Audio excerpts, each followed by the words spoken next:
The following is distributed by the Berean Call.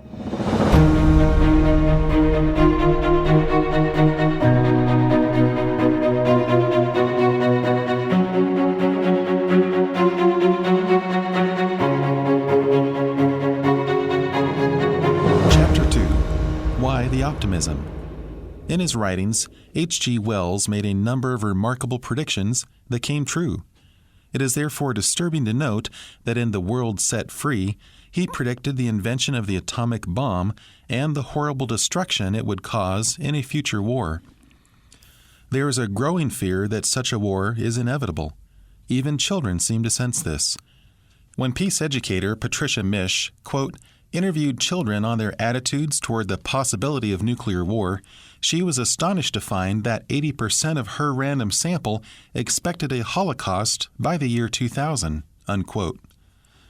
John Graham, former troubleshooter for the U.S. State Department, has said, quote, I used to be a nuclear strategist for NATO. I can tell you that nuclear war is planned by a bunch of very ordinary, God-fearing, PTA-attending Americans. Planning nuclear war is as American as apple pie, unquote. The prestigious Bulletin of the Atomic Scientists has moved its famous doomsday clock to 1 minute before midnight, indicating just how late they believe the hour is in the countdown to a nuclear holocaust. Maurice Strong, first director of the UN Environmental Program, has stated, quote, the 1980s will be the most dangerous decade. The risks of war are growing, unquote. The world's stockpile of atomic weapons now represents destructive power equivalent to about 3.5 tons of TNT for every man, woman, and child on Earth. The development of ever more destructive nuclear weapons proceeds methodically behind the scenes. In America, experimental explosions of atomic devices are averaging about 2 per month. Hardly anyone notices. Announcement of America's 13th atomic explosion of the year occupied a mere 6 lines on page 4 of the Los Angeles Times of September 3, 1982, and read as follows.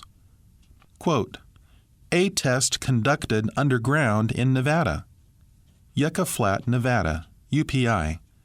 U.S. scientists Thursday morning conducted the 13th announced underground nuclear test of 1982 at the Nevada test site, 74 miles northwest of Las Vegas.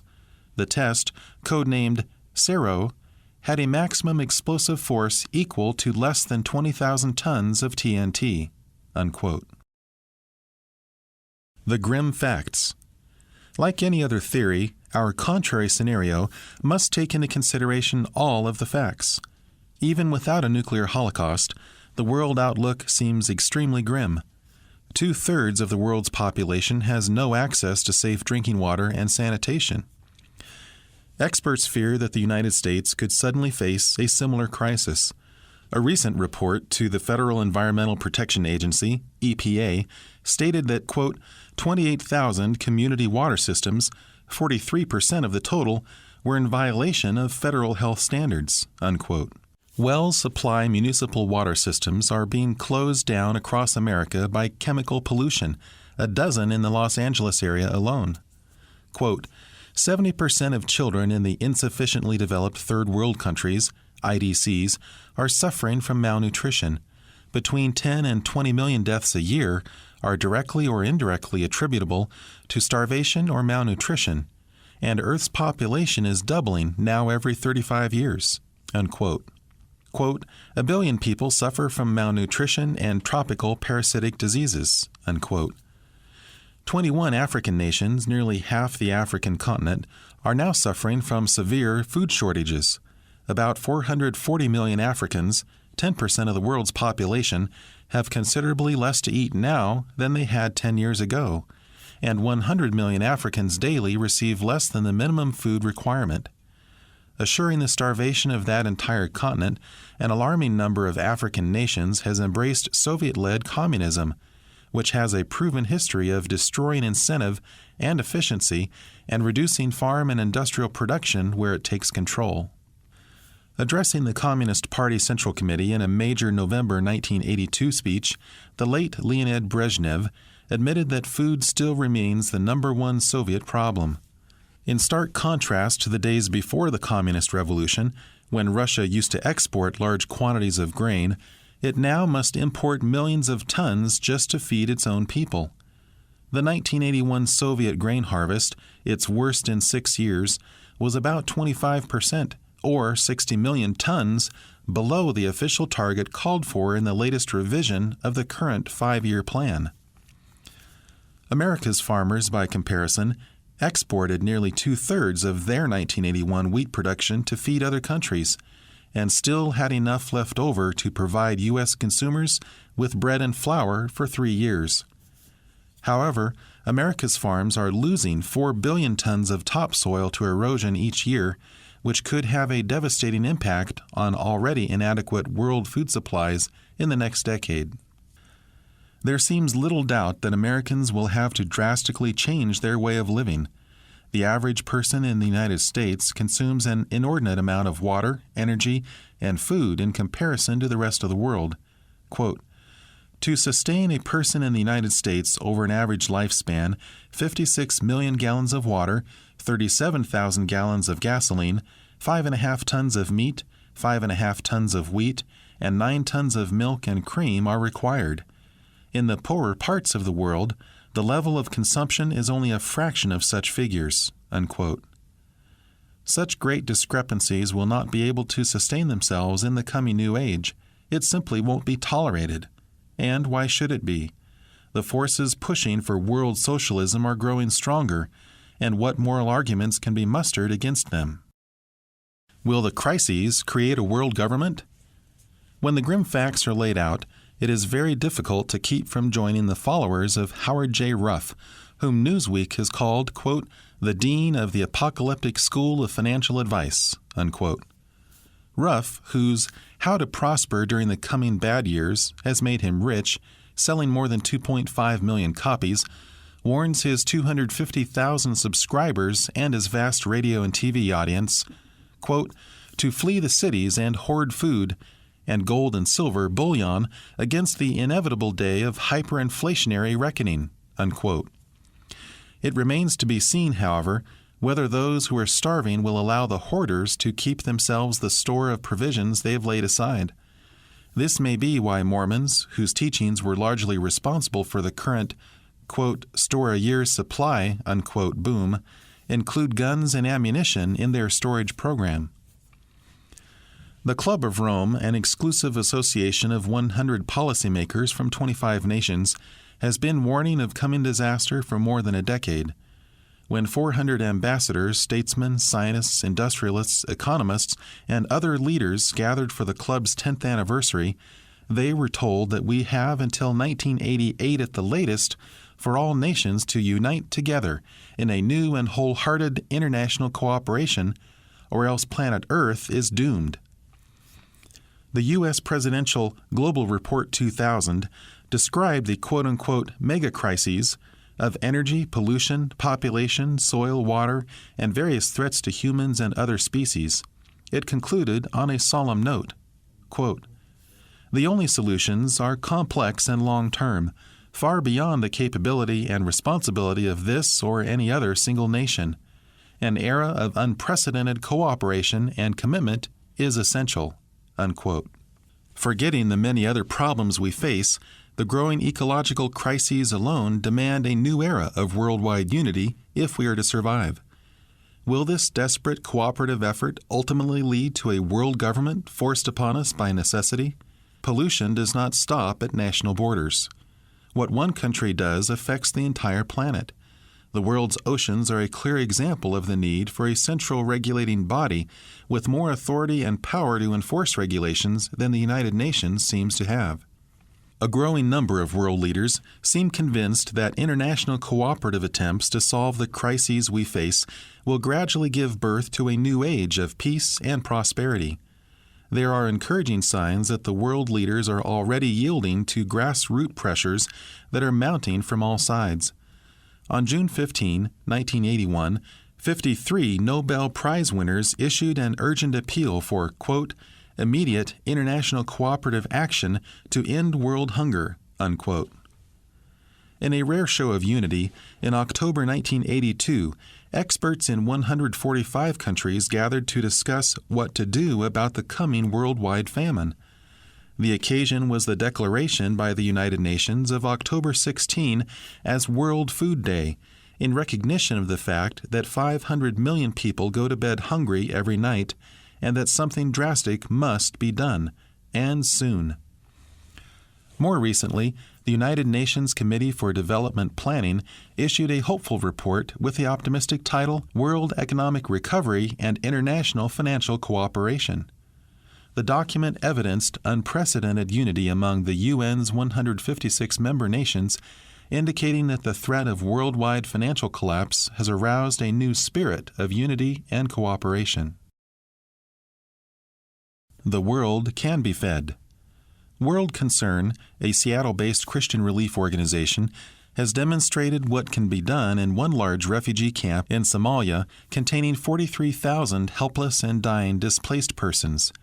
After meeting the initial emergency needs by bringing in food, medicine, and vital supplies, World Concern personnel began a training program. The refugees were taught to catch fish from a nearby river and plant crops, something these nomadic people had never done before. They were given the equipment and were trained to drill wells, make bricks, and build buildings. Many of them were trained to staff the clinics that World Concern had equipped and to meet the basic medical needs of their own people. This is an example of what could be done on a larger scale around the world.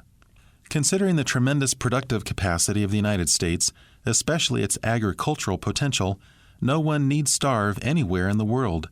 U.S. exports in 1980, quote, made up 84% of the world total of corn, 82% of soybeans, and 45% of wheat, unquote. The genius of American agriculture scientists has developed a method of irrigation that eliminates soil erosion, has doubled overall per-acre grain yields, and tripled the yield of corn over the past few years. And by manipulating genes, quote, scientists say they can develop new improved strains that will withstand drought and disease better, be more tolerant of salt, require less fertilizer, and provide more nourishment than crops now grown, unquote. The equipment and methods that have worked seeming miracles on America's farms can be exported to other countries. In the meantime, we can produce more than enough to feed everyone who is lacking. A better way to deal with the Soviets. It makes little sense to punish the Kremlin by denying grain to Soviet citizens, since they have no means of bringing pressure upon their government to change its policies. It is also self-defeating, because it only increases the necessity for the Kremlin to tighten its hold, and at the same time it punishes the American farmer for Soviet policies. Nothing has revealed the weaknesses of communism like the complete failure of collectivized farms. And the more food we sell them, the more fully that will be exposed to the whole world, and the better will be our relations with the average Soviet citizen.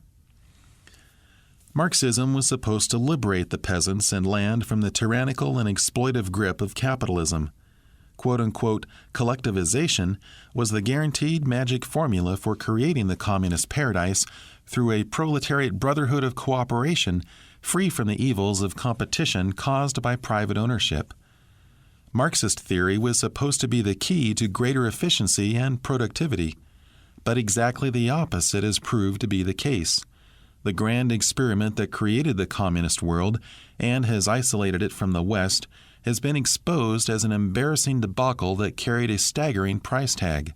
Quote, between late 1929 and 1935, in the Soviet Union, 125 million peasants were uprooted from 25 million individual farms. In the process, 24 million people disappeared from the Soviet countryside. Half fled to the cities, 3 million died of starvation in the Ukraine and the Volga Valley. Millions more simply vanished into the Arctic, Siberia, and China, many of them into forced labor camps, unquote. That was only the beginning. As Marxism strengthened its hold on Russia and spread to other countries, tens of millions more were uprooted, imprisoned, tortured, and murdered in the attempt to force them to adopt the Marxist way of life. The proof of the pudding is in the eating, and ever since the Communist Revolution, there has been less and less to eat in Russia. Although the Soviet Union cultivates far larger acreage than the U.S. and employs about 10 times the number of farm workers as in America, Soviet collectivized agriculture cannot feed its own population. Without the capitalists to supply them with grain, the communists would starve. It is obvious what this would mean if international communism ever reaches its goal of taking over the world. Due to the dismal failure of Marxism, China's new leaders are turning cautiously from collectivization to free enterprise out of dire necessity. Communist officials in Vietnam, facing the bankruptcy of their economy, now talk cautiously of allowing at least a limited return to private enterprise. The collectivization of land forced upon South Vietnam in 1975 after its surrender is now slowly being reversed in recognition of its failure. If this trend grows and spreads to other communist countries, it could go a long way toward easing the tension caused by the enmity inherent in the old Marxist arguments against capitalism. This, in turn, could lead to a new age of cooperation between East and West and form the basis for serious negotiations leading to world peace. Hopeful steps toward disarmament. In an important speech in May 1982, President Reagan, quote, called for cuts of almost 65% in the Soviet missile strength and 50% in U.S. forces, down to a common ceiling of 850 missiles each, excluding bombers and cruise missiles, unquote. In response, at the new Strategic Arms Reduction talks, START, in Geneva before the mid-August recess, the Soviet Union offered to, quote, cut Moscow's own missile and bomber force by 25% if the U.S. would cut its arsenal by 10%, unquote. U.S. analysts are divided in opinion over the Soviet proposal. Quote, some see it as a sign of serious negotiating intent by Moscow. Others consider it a sophisticated ploy to buy time until domestic and international pressures force the United States to accept a compromise the Soviets would find more favorable to them, unquote. The Soviet proposal would retain far more than the, quote, limit of 5,000 warheads on both sides, unquote, called for by Reagan. Unfortunately, the Soviets have consistently broken their promises made in formal treaties such as Kellogg-Briand, Korean Armistice, Atlantic Charter, Yalta Conference, Potsdam Conference, SALT I and II, UN Agreement on Chemical Warfare, and the Helsinki Human Rights Agreement. Therefore, to make nuclear disarmament work, there must be some reliable means for monitoring compliance. The Soviets have persistently rejected any proposal for on-site inspection. This may now be meaningless due to new technology. American satellites over Russia, we are told, are now able to read a license plate on a car and can track the movements of military personnel and supplies with amazing accuracy. Consequently, a workable nuclear disarmament treaty now seems feasible. The idea that a practicable and lasting peace should be considered as a serious possibility seems to be taking hold. In an unprecedented move, quote, Congress is considering a plan to establish an entire school of disarmament, a National Peace Academy modeled after West Point and the other U.S. military service schools, unquote. Calling themselves, quote, Parliamentarians for World Order, unquote, 500 legislators from 24 countries have formed an international network to coordinate efforts aimed at halting the arms race and bringing about worldwide disarmament and permanent peace. The growing grassroots movement for peace. There is a growing and powerful grassroots movement across the non-communist world. Such a movement is so far impossible in communist countries, calling upon the major powers to agree to a nuclear freeze to be followed by nuclear disarmament. All levels of society are involved, from school children to world-renowned scientists. The rapidly growing International Physicians Against Nuclear War, whose membership includes many world-renowned Russian, American, and European doctors, has stated that, quote, the most serious disease facing mankind, unquote, is the growing threat of nuclear war. In a recent joint statement, they declared, quote, we are involved because of our expertise in a new type of preventive medicine to ward off what could be the last epidemic, unquote. The subject of nuclear war and how to prevent it quote, has become one of the most popular new courses and is creating a quiet revolution on American campuses, unquote.